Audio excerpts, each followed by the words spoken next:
السلام عليكم ورحمة الله وبركاته، ازيكم يا جماعة عاملين ايه؟ يا رب كلكم تكونوا بخير.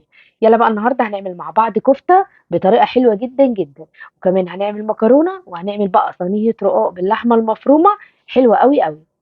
كل سنة وانتم طيبين والأمة الإسلامية يا رب بخير. اول حاجه معايا حله على النار زي ما انتم شايفين فيها ميه، الميه ابتدت غليت معايا. ابتدت اللي انا نزلت بشويه من الملح وكمان الزيت، وبعد كده نزلت بالمكرونه.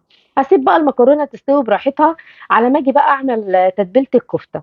يا سلام على تتبيله الكفته، والله يا بنات طلعت طعمها حلو جدا جدا. اعمليها بطريقتي وتعتمدي الطريقه دي بعد كده. التتبيله كمان طعمها جميل قوي، وكمان بقى لما تخرج كده بقى من الفرن وتحط لها كده بقى فحمايه وتغطيها، يا سلام كانك جايباها من بره واحلى كمان. خلاص كده ابتديت اللي انا ضفت المكرونه.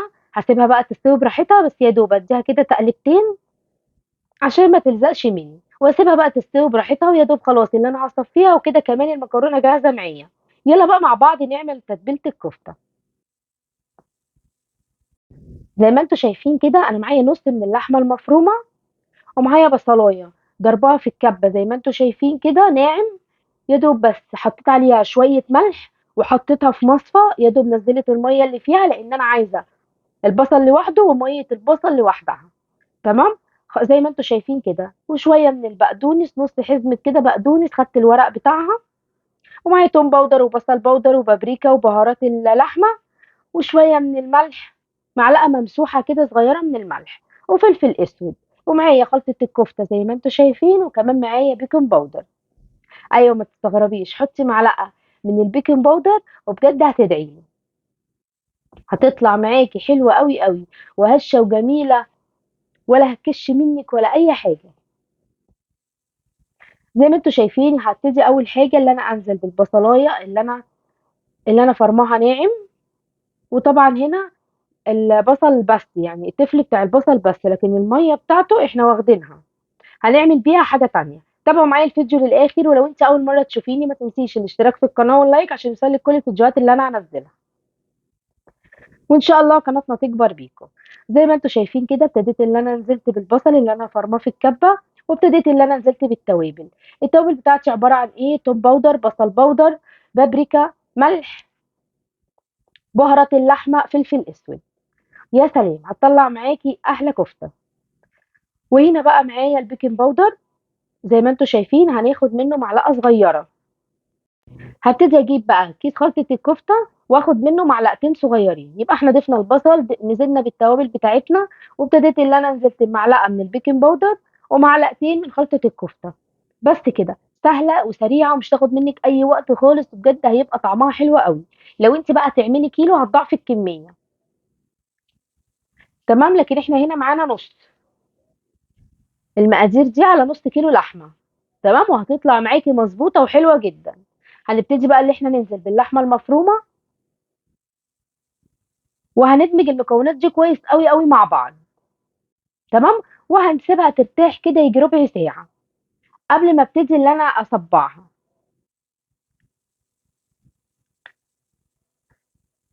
هنا بقى بدمجها كويس قوي قوي مع بعض. وبعد كده هنزل بالبقدونس. البقدونس ده بقدر الامكان تحاول تقطعيه قطع صغيره. بجد البقدونس بقى بيديها طعم حلو قوي قوي. لو انت ما بتحطيش بقى البقدونس في الكفته حطيه وهتجربيه، وبجد هتعتمدي الطريقه دي بعد كده. وخلاص كده الكفتة بتاعتي جاهزة واتعملت بأحلى تتبيلة هتخليها طعمها حكاية. أنا كمان تبلتها هنا على ما خلاص المكرونة بقى استوت وكل حاجة جاهزة معايا. هنا بقى معايا مية البصل، زي ما قلت لكم احنا هنحتاج مية البصل. تمام. هنبتدي ان احنا نضيف لها شوية من الفلفل الأسود وشوية من الملح، ولما اجي احط الكفتة في الصينية هبتدي ان انا اخد من مية البصل واخد الكفتة وابتدي ان انا اعملها صوابع كده واحطها في الصينية. ميه البصل بقى مع الفلفل الاسود والملح هتدي كمان الكفته، التكايه دي هتدي الكفته طعم حلو قوي. خلاص كده الكفته جاهزه معايا، يا دوب بس اسيبها تهدى شويه وابتدي بقى اللي انا اعملها زي صوابع كده واحطها في الصينيه. بس هنعملها بالسياخ زي ما انا قلت لكم. ومعانا بقى هنا ميه البصل، خلاص ضفت له الفلفل الاسود وشويه من الملح. تمام. وهدمجهم كويس قوي مع بعض، وهسيبها برده كده لما اجي بقى اعمل الكفته هاخد من ميه البصل دي واخد من الكفته واحط في الصينيه. هتشوفوا الطريقه دلوقتي. بس هنا انا كنت بشوف المكرونه خلاص هي استوت معايا، هبتدي ان انا اصفيها. وخلاص كمان المكرونه بتاعتي جاهزه. هنا بقى زي ما انتم شايفين انا ابتديت اللي انا جبت الاستياخ الخشب دي. هتجيبي مثلا اتنين تلاته، ماشي، لو مش عندك ممكن تعمليها بمعلقه عادي.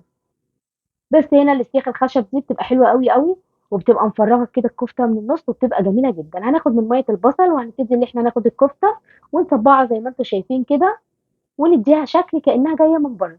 تبقى الشكل ده جميل قوي قوي، شكل كده بايديك، شايفين؟ وبعد كده بسحبها وببتدي ان انا احطها في الصينيه زي ما انتم شايفين كده.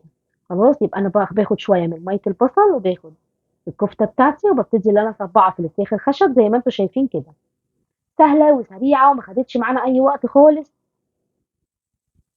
وشايفين بقى انا بديها شكل كده بايديا ازاي، زي ما انتم شايفين. وخلاص انا ببتدي بقى اسحبها كده واحطها في الصينيه.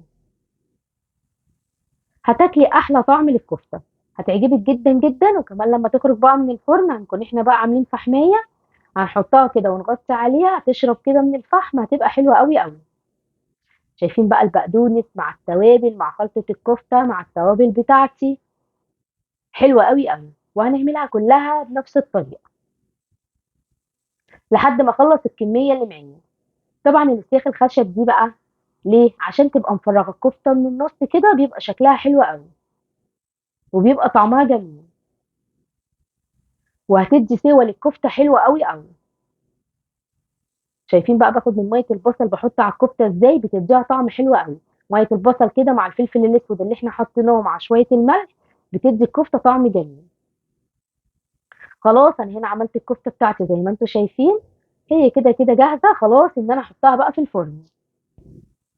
ويا سلام بقى لما تخش الفرن وكمان بقى تبتدي تستوي وتاخد كده معاكي لون. شمي بقى ريحتها، بجد ريحتها حلوة جدا جدا، ولا طعمها أجمل. هنا خلاص جاهزة معايا. هبتدي بقى اللي أنا أعمل الصلصة للمكرونة. المكرونة خلاص استوت وابتديت اللي أنا صفيتها. هبتدي بقى اللي أنا أنزل ببصلة مقطعاها زي ما انتوا شايفين قطع صغيرة، وهبتدي اللي أنا أنزل بتلات أربع فصوص من التوم. لما البصلة تاخد اللون الأصفر هبتدي أنزل بالثوم. ويا سلام بقى على كمان الصلصة بتاعتي، حلوة جدا جدا. هنا بقى بعد ما تاخد معايا اللون الذهبي هبتدي ان انا انزل بقى بكيس من الصلصه اللي انا كنت مفرزاها معاكم. حلوه قوي قوي. مش انا قلت لكم حاجتنا لما بتبقى جاهزه الحاجه بتخلص معانا بسرعه وبكل سهوله. خلاص كده بقى البصله ابتدت تاخد معانا اللون الذهبي مع الثوم كده، وحلوه قوي قوي. خلاص هي كده جاهزه بقى اللي انا هنزل بكيس من الايه، من الصلصه اللي احنا كنا مفرزينها مع بعض. يا سلام على طعمها، ولا لونها حلو جدا جدا. شايفين يا بنات شكلها عامل ازاي، وشايفين لونها عامل ازاي، حلو قوي. هبتدي بقى اللي انا انزل بالملح وشويه من الفلفل الاسود والبابريكا وسنه صغيره جدا من السبع بهارات. يا سلام هتبقى معاكي احلى طبق مكرونه. وخلاص كده كمان الصلصه جاهزه معايا. هسيبها بقى كده واوطي عليها واسيبها بقى تتعمل براحتها تتسبك براحتها.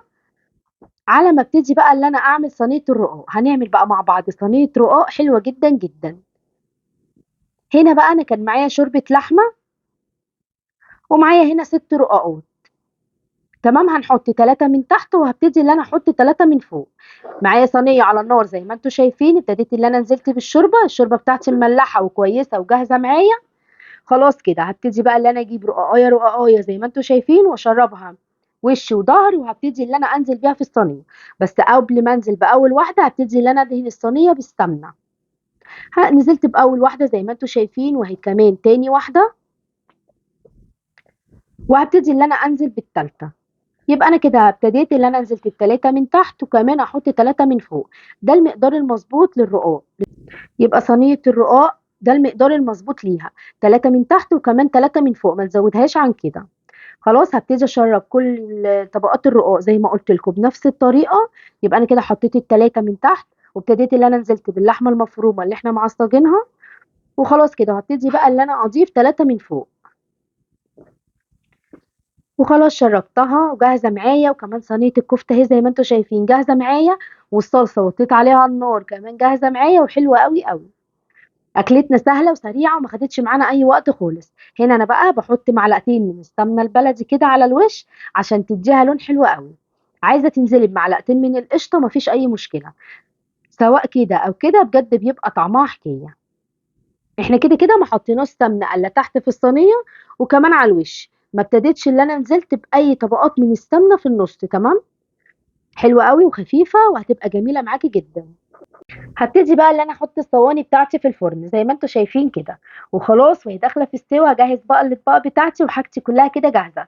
وكمان عملنا مع بعض شويه سلطه، يا سلام، احنا عملتها معاكم على القناه، حلوه قوي قوي، تنفع للفطار او حتى تنفع للسحور. خلاص كانت الكفته بتاعتي خرجت من الفرن، ابتديت اللي انا ضفت لها الفحمايه زي ما قلت لكم، خلاص هي كده جاهزه معايا للتقديم. خلصنا الاكل بكل سرعه وبسهوله وما خدش مننا اي وقت خالص.